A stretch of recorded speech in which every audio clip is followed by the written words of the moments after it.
পূজা এবং সায়নের সম্পর্কটা সেই ১৫ বছরের।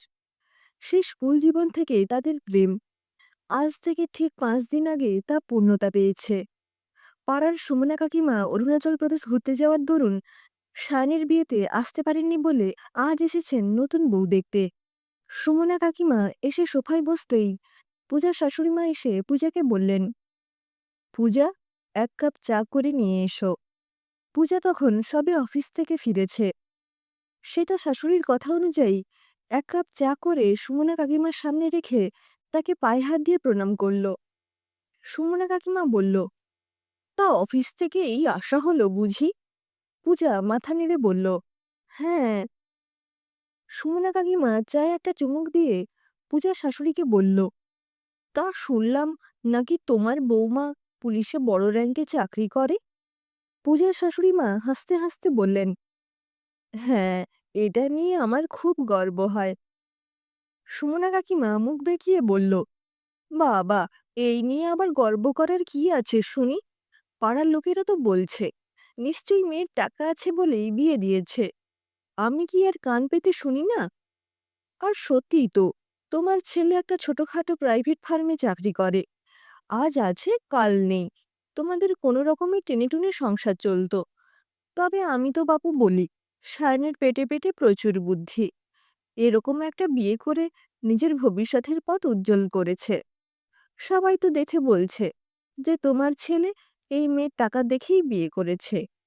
কেন, দেখনি ওই সুতপাদির ছেলের ব্যাপারটা? ওনার বৌমার বাপের বাড়ির তো অনেক টাকা আছে শুনেছি। ওই জন্যই তো ওই রকম একটা কানাখোড়া বাঁকাকে বিয়ে করেছে। ওইটা একটা চেহারা! কি মোটা! বলি, একবার গায়ের রংখানা দেখেছো? কি কালো! ছি, ম্যাগো! আর আমার ছেলেকে দেখো। আমার ছেলে যেমন রোজগার করে তেমনি ছেলের বউ এনেছে। আমার বৌমার বাপের বাড়ির অত টাকা নেই, কিন্তু হ্যাঁ, বৌমা যেমন হওয়ার দরকার ঠিক তেমন। যেমন দেখতে তেমন হাতের কাজ জানে। সাজ চড়ে, রাগ করে না। পূজা অনেকক্ষণ ধরে সুমনা কাকিমার এই বাজে কথাগুলো শুনে যাচ্ছিল। শেষমেশ রেগে গিয়ে বলে বসল, কাকিমা, আমাদের সমাজে মানুষের একটা দোষ আছে জানেন। আমরা না অন্যের ভালো দেখতে পারি না। আমাদের চোখের সামনে আমরা অন্যের ভালো হতে দেখে ভাবি, আমার নিজের যখন ভালো হয়নি বা আমি যেই জিনিসটা পাইনি অথচ অন্য কেউ পেয়ে গেল, মানে সেটার মধ্যে কোনো গন্ডগোল আছে। আমরা তখন নিজেকে সন্তুষ্ট করার জন্য এবং সান্ত্বনা দেওয়ার জন্য সেটার মধ্যে খামতিগুলো খুঁজতে থাকি। আর যখন কোনো কিছু খুঁজে পাই না, তখন আমরা নিজেদের মন গড়া কথা বলতে থাকি। আমার সাথে সায়নের সম্পর্ক ১৫ বছরের।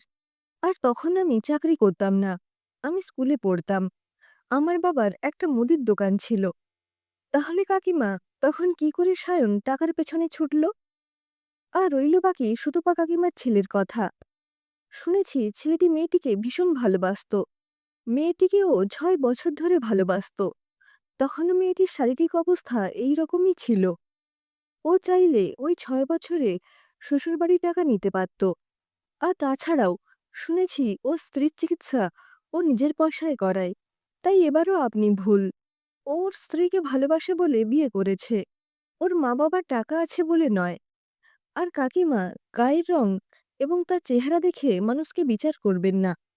এমনও হয়, গায়ের রং ফর্সা থাকলেও মানুষের মন কালো হয়। সুন্দর চেহারার অধিকারী হলেই যে সে সুন্দর মনের অধিকারী হবে, এই ধারণাটিও খুব ভুল। তাই গায়ের রং, চেহারা আর যাই হোক, এগুলো মানুষের যোগ্যতার মাপকাঠি হতে পারে না। এই যে দেখুন না, আপনাকে দেখতে কত সুন্দরী, কিন্তু আপনার মনটা ঠিক তেমন সুন্দর নয়। সুমনা কাকিমার মুখটা রাগে লাল হয়ে উঠল। পূজা বলল, শুনেছি আপনার ছেলে নাকি যখন বিয়ে করেছিল লাখ টাকা পণ নিয়েছিল। আমি যতদূর জানি পণ নেওয়া খুব অপরাধ। তাহলে কাকিমা, আমার মনে হয় আপনার ছেলে অর্থের পেছনে ছুটেছিল। কাকিমা, আমাদের খুব বড় দোষ হচ্ছে আমরা নিজের থেকে অন্যের বিষয়ে বেশি নাক গলাই, অন্যের দোষ দেখতে বেশি ব্যস্ত থাকি। আমরা যদি নিজের দিকে একটু বেশি লক্ষ্য করি, একটু নিজেদের দোষগুলো দেখি, তাহলে দেখব আমাদের অনেক ভালো হচ্ছে। আর কাকিমা, আজকের দিনে দাঁড়িয়ে এইসব বিদ্রূপগুলো করা বন্ধ করুন। সবাই টাকার জন্য বিয়ে করে না।